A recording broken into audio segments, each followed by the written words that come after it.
Et si nous prenions la décision de rendre nos vies plus simples? Si nous commencions à prendre du plaisir en faisant beaucoup plus, mais avec moins de ressources? Si retourner à l'essentiel devenait pour chacun d'entre nous un objectif? Je m'appelle Lionel Clément et depuis une dizaine d'années, j'ai décidé de mener une vie plus simple, plus en adéquation avec mes valeurs. Durant ces 10 années, j'ai travaillé à mener une vie plus frugale et j'ai découvert que c'était absolument pas une vie triste, ennuyeuse et pleine de frustration. J'ai découvert dans la frugalité une forme d'abondance qui aujourd'hui me rend pleinement heureux, même si je suis encore loin, très loin d'être arrivé. Et je suis convaincu que cette quête de simplicité est la quête de ma vie. J'ai créé les chemins de la frugalité pour partager mon expérience, mes découvertes, mais aussi pour vous inspirer et vous donner envie, à vous aussi, de faire de l'essentiel le tout de votre quotidien. Je vous souhaite de passer un excellent moment avec moi sur ces chemins qui, au final, ne nous mènent qu'à nous-mêmes.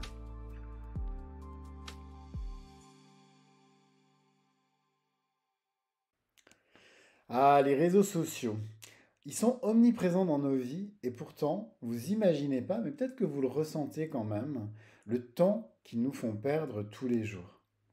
Pourtant, les réseaux sociaux, ils font aujourd'hui partie intégrante de ma vie depuis maintenant plus de 15 ans. Voilà, petite anecdote, quand j'étais libraire, j'ai été libraire et comme je l'ai déjà dit, j'ai dirigé des librairies.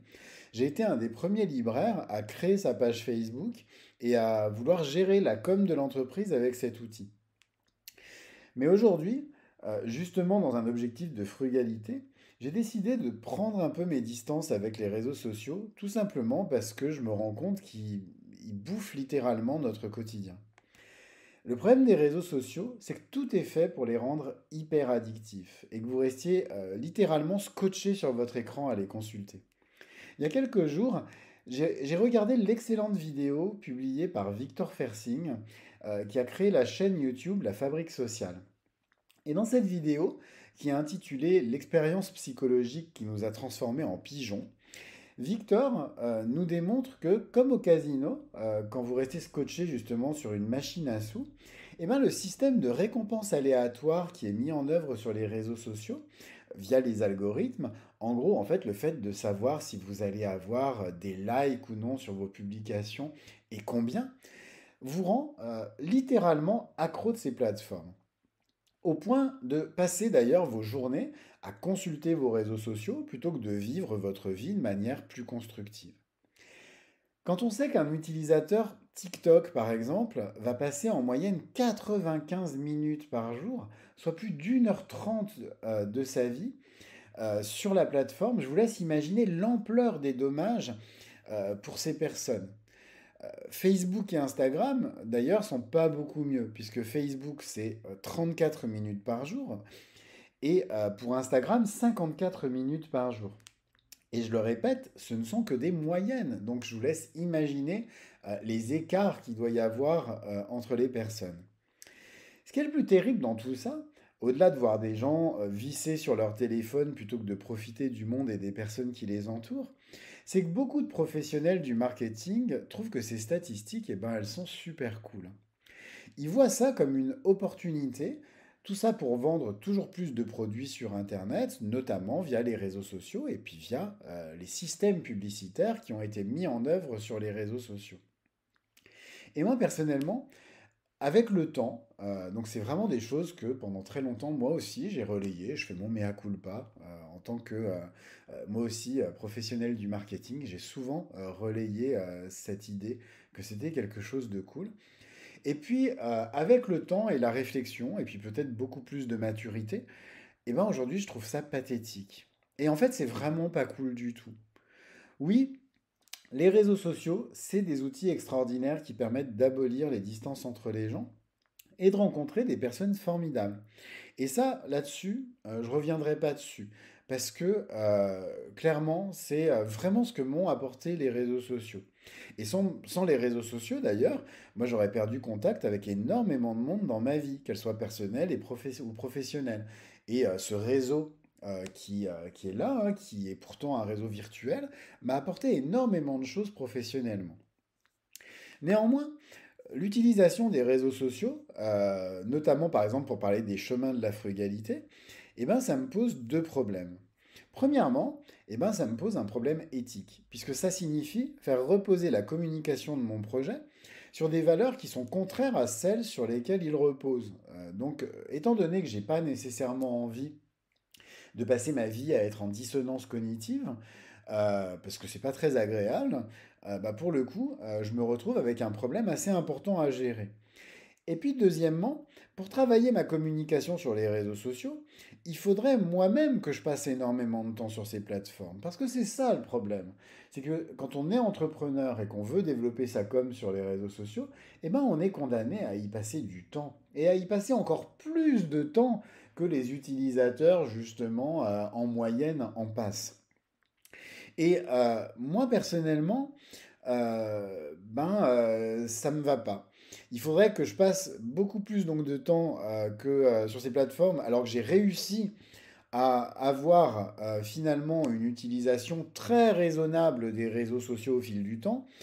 Aujourd'hui, j'y passe très clairement moins de 10 minutes par jour, ce qui me va tout à fait, et j'ai pas du tout envie de revenir en arrière. La question, est-ce qu'il existe une autre voie à ça? Est-ce qu'un entrepreneur peut faire autrement qu'utiliser les réseaux sociaux pour travailler la visibilité de son projet? Et dans cet épisode, je vais vous montrer qu'une autre voie est possible. Alors certes, beaucoup moins centrée sur la récompense immédiate, mais néanmoins beaucoup plus durable et surtout respectueuse de votre vie et puis de la vie des autres. Et ça, c'est quand même le plus important. En fait, le problème des réseaux sociaux, c'est qu'il ne s'agit pas de plateformes où leurs utilisateurs cherchent quelque chose. En fait, ils y sont uniquement pour se distraire. Le résultat, c'est que vous vous retrouvez à passer votre temps à produire du contenu distrayant, uniquement pour parvenir à capter l'attention de ces gens. Reste ensuite à faire naître un besoin ou une envie, à montrer que vous êtes capable d'y répondre, etc. Bref, si on réfléchit en fait au travail que nécessite toute cette chaîne, tout ce tunnel en fait dans lequel il faut amener l'utilisateur, c'est un travail de titan et qui est loin d'être simple en fait. C'est pas évident ça. C'est d'ailleurs toujours intéressant en fait de voir que par exemple, le nombre de likes sur des publications ou le nombre d'abonnés sur un profil de réseau social, il est souvent complètement déconnecté du chiffre d'affaires réalisé par l'entreprise ou l'entrepreneur qui a derrière. Et que très souvent, moi je le vois beaucoup sur LinkedIn par exemple, on a des gens qui effectivement arrivent à fédérer beaucoup de monde, à fédérer beaucoup d'engagement sur leurs publications, mais qui au final ne vivent pas tant que ça de leur activité. Et ça, c'est quand même quelque chose qui devrait nous interpeller. Néanmoins, il existe en parallèle des réseaux sociaux d'autres plateformes qui ont un fonctionnement différent, alors qui sont très connus, hein, mais qu'on a eu tendance à délaisser un petit peu au fil des années. Donc, qui ont un fonctionnement différent parce que le comportement de leurs utilisateurs y est lui-même différent. Sur ces plateformes, les utilisateurs cherchent bien entendu aussi à se distraire, hein, mais avant tout, elles cherchent vraiment quelque chose. Et ce qu'elles cherchent, c'est des réponses à des problèmes que ces utilisateurs peuvent rencontrer. Il s'agit des moteurs de recherche dans lesquels j'intègre YouTube, puisque pour moi YouTube, même si je prends beaucoup de plaisir à regarder des vidéos, c'est aussi un moteur de recherche basé sur des réponses vidéo, et les podcasts.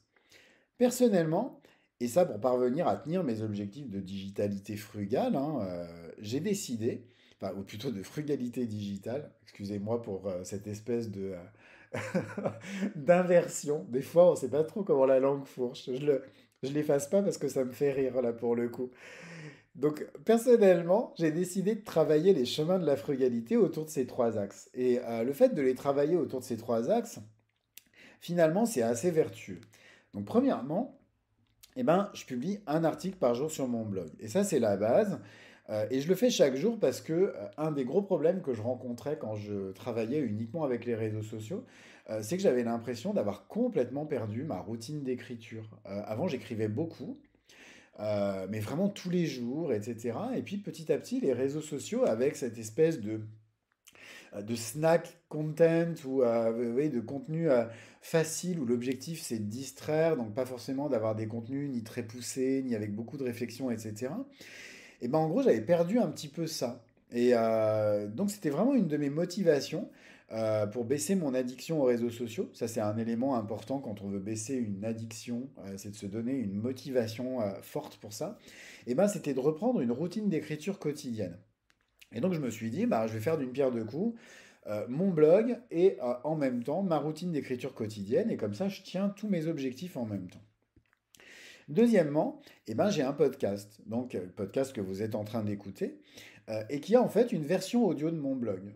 Tout simplement parce que, ben, à un moment, il y a des gens qui sont sur mon blog et puis qui n'ont pas nécessairement envie d'autre chose, mais il y a aussi des gens qui vont pas forcément aller consulter mon blog et qui peuvent aussi avoir l'envie de l'écouter. Et puis si vous allez, là, si vous êtes en train par exemple, d'écouter mon podcast et que vous allez lire mon blog ou inversement, et ben vous allez vous rendre compte qu'il y a des choses que je dis, par exemple, sur mon podcast, que je dis pas nécessairement sur mon blog, tout simplement parce que je vais les dire comme ma petite bourde de tout à l'heure, mais je vais les dire plutôt sous l'angle de la spontanéité, en fait. Je vais compléter les informations et ça, c'est quelque chose d'assez intéressant. Et puis enfin, troisièmement, une chaîne YouTube sur laquelle je diffuse mon podcast et puis sur laquelle aussi je commence à proposer d'autres vidéos parce que bah, pour le coup c'est intéressant. Il y a des gens qui me demandent aussi certaines vidéos, mais qui sont vraiment des tutos, donc toujours des réponses à des questions très précises, donc toujours à des problèmes de mes utilisateurs auxquelles je ne peux pas facilement répondre à l'écrit ou à l'oral. Il y a des choses, par exemple, là je suis en train de, par exemple, travailler une vidéo sur bah, comment est-ce qu'on fabrique un pain au levain. Et ça, c'est très compliqué en fait. Alors, bien sûr, j'ai fait X tutos à l'écrit, etc. Mais c'est très compliqué à le montrer certaines, comment dire, à démontrer certaines choses à l'écrit ou à l'oral, alors que c'est très facile de les montrer en fait visuellement. Donc, pour ça, ma chaîne YouTube, elle est très pratique. Et puis c'est tout. Je vais pas forcément derrière aller diffuser ces contenus sur les réseaux sociaux, etc. Alors que pourtant j'ai des grosses communautés, mais je vais pas forcément m'amuser à faire ça. Tout simplement parce que ça me ferait rentrer ensuite dans une spirale où là, pour le coup, je vais chercher plus l'approbation sur mes publications que vraiment à avoir des personnes qui les consultent parce qu'elles veulent répondre à des questions importantes. De faire ça, ça me permet d'être pleinement productif sur le temps que je consacre à mon projet. Puisque je rappelle, hein, j'ai une activité professionnelle en parallèle. Donc moi aujourd'hui, sur les chemins de la frugalité, j'y consacre entre 1h30 et 2 heures par jour, ce qui peut sembler énorme, mais ce qui est très peu pour gérer un projet. Donc il faut que je sois pleinement productif pendant ces 2 heures-là. Et cette stratégie, même si elle ne me rend pas visible sur les réseaux sociaux, eh ben elle me permet par contre d'installer une présence beaucoup plus durable. Parce que l'avantage d'un blog, d'une chaîne YouTube ou d'un podcast, c'est que vous vous retrouvez dans la situation de la fourmi. En fait, vous capitalisez sur le long terme. C'est ce qu'on appelle en fait la logique des effets cumulés. C'est-à-dire que toutes ces petites actions que vous allez entreprendre tous les jours, certes, elles vont pas vous rapporter immédiatement, alors ça peut sembler super frustrant, mais elles vont pas me rapporter tout de suite. Par contre, sur la durée, déjà 1 mois, 2 mois, 6 mois, et ben pour le coup, l'effet en fait de toutes ces petites actions va se cumuler et là vous allez avoir des résultats beaucoup plus importants qu'en publiant des posts tous les jours sur vos plateformes de réseaux sociaux.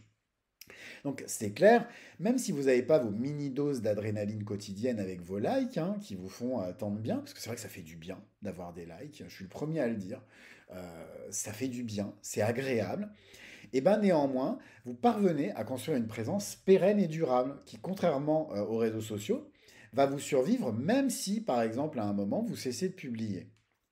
Et ça aussi, c'est un élément qui est intéressant. C'est que sur les réseaux sociaux, si demain vous arrêtez de publier, du jour au lendemain, vous devenez complètement invisible.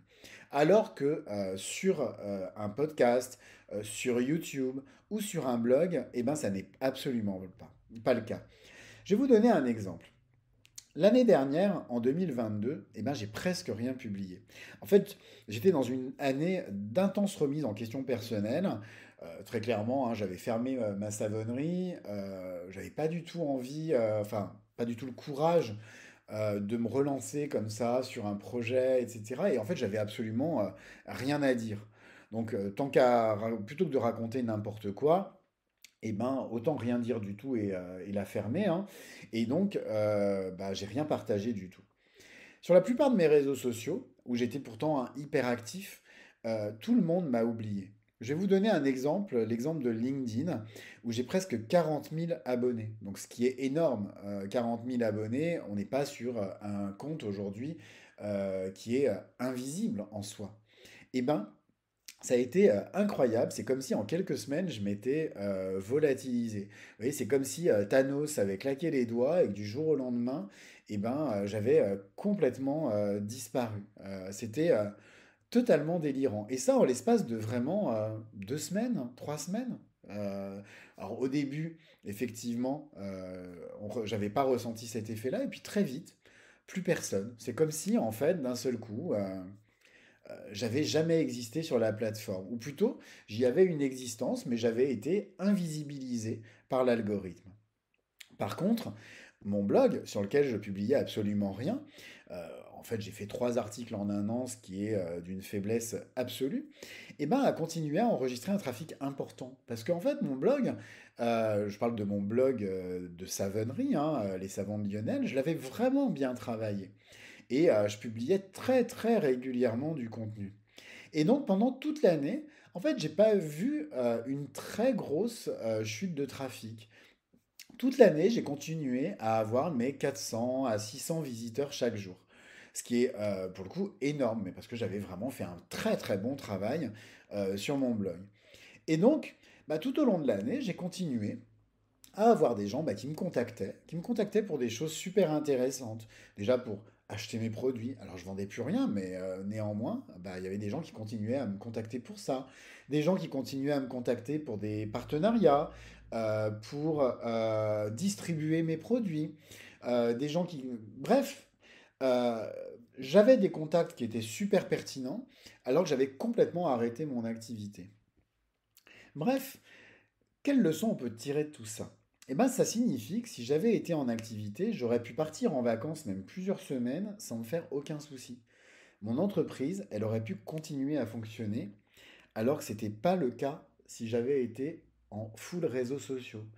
J'aurais dû prévoir des publications pendant mes vacances, etc. Et ça, c'est terrible parce que moi, je vois par exemple sur LinkedIn, c'est incroyable de voir des gens par exemple qui prévoient par exemple les publications pendant leurs vacances, leurs congés maternité, etc. Qui publient même quand ils sont malades. Mais parce qu'à un moment, ils sont simplement devenus accros à l'algorithme et puis qu'ils veulent surtout pas se retrouver dans la situation où l'algorithme les oublie.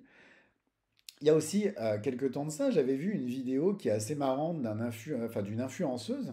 Alors je regarde très peu les vidéos des influenceuses, mais j'étais tombé dessus à la télé où elle-même disait c'est terrible, je me suis absenté pendant 3 mois et là je rame pour retrouver la visibilité que j'avais avant. C'est comme si l'algorithme de TikTok, puisque c'était une influenceuse sur TikTok, c'est comme si d'un seul coup, l'algorithme m'avait complètement oublié. Et donc, elle était en panique parce que son activité professionnelle était en chute libre.